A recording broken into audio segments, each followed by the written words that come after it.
नमस्कार, आप देख रहे हैं आरजे न्यूज़ और मैं आपके साथ सिमी दानी। स्वागत है आपका हमारे कार्यक्रम सीधा सवाल में। प्रधानमंत्री नरेंद्र मोदी का एक संदेश जिसमें उन्होंने नेताओं को परिवारवाद से दूर रहने की सलाह दी है, ने प्रदेश भाजपा नेताओं की नींद उड़ा रखी है। इनमें वह नेता शामिल हैं जिनके घर से कोई न कोई राजनीति में है या जो चुनाव लड़ चुका है या फिर टिकट का दावेदार है। मोदी ने पार्टी नेताओं के परिवार के सदस्यों को चुनावी राजनीति में नहीं उतारने का कड़ा संदेश दिया है और यही संदेश लेकर भाजपा की प्रदेश प्रभारी डी पुरंदेश्वरी छत्तीसगढ़ के दौरे पर आई थी। जब भी चुनाव नजदीक आते हैं, नेता इस अवसर की तलाश में रहते हैं कि वह अपने परिवार के किसी न किसी सदस्य के लिए जमीन तैयार करें। लेकिन प्रधानमंत्री मोदी के इस संदेश ने प्रदेश की राजनीति में हड़कंप मचा दिया है।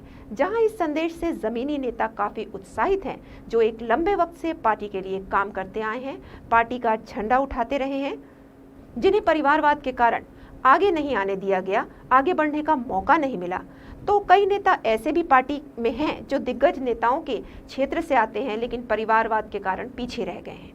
भाजपा का वंशवाद पर उपदेश कुशल बहुतेरे के सिद्धांत पर काम करता है।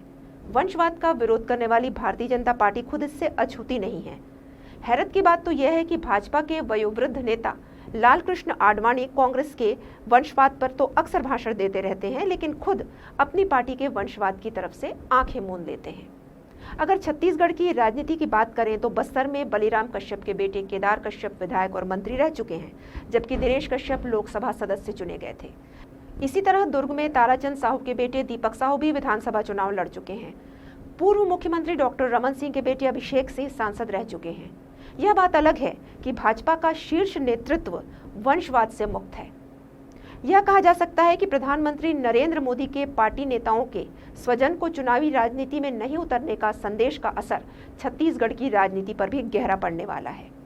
इनके संदेश से प्रदेश में अपने दम पर राजनीति कर रहे नेता खुश हैं, तो वहीं बेटे बेटियों को राजनीति में लाने की तैयारी कर रहे नेताओं को झटका लगा है। प्रदेश के कई बड़े नेता हैं जो अपनी सेहत और अपनी उम्र का हवाला देकर परिवारजनों को राजनीति कराना चाहते हैं, राजनीति में लाना चाहते हैं, पर अब ऐसे नेता पुत्रों की राजनीति पर एक प्रश्न चिन्ह लग गया है। मगर सवाल यहाँ यह उठता है कि अगर कोई राजनीति में है तो उसके वंशधर भी उस पेशे को अपनाने की कोशिश अवश्य करेंगे।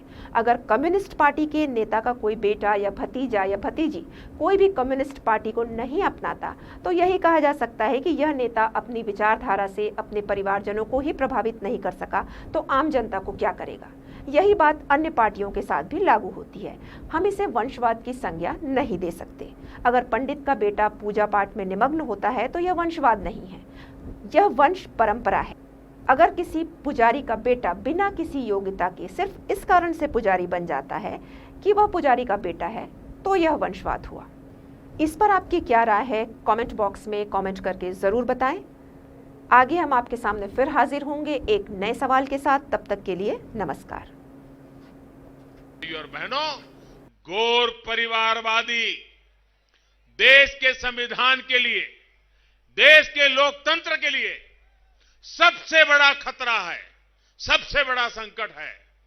देश को संविधान देने वाले बाबा साहब आंबेडकर जी भी अगर वो चाहते, उनका तो कद भी बहुत ऊंचा था, नाम भी बड़ा था और समाज में उनके प्रति भक्ति भाव भी अद्भुत था।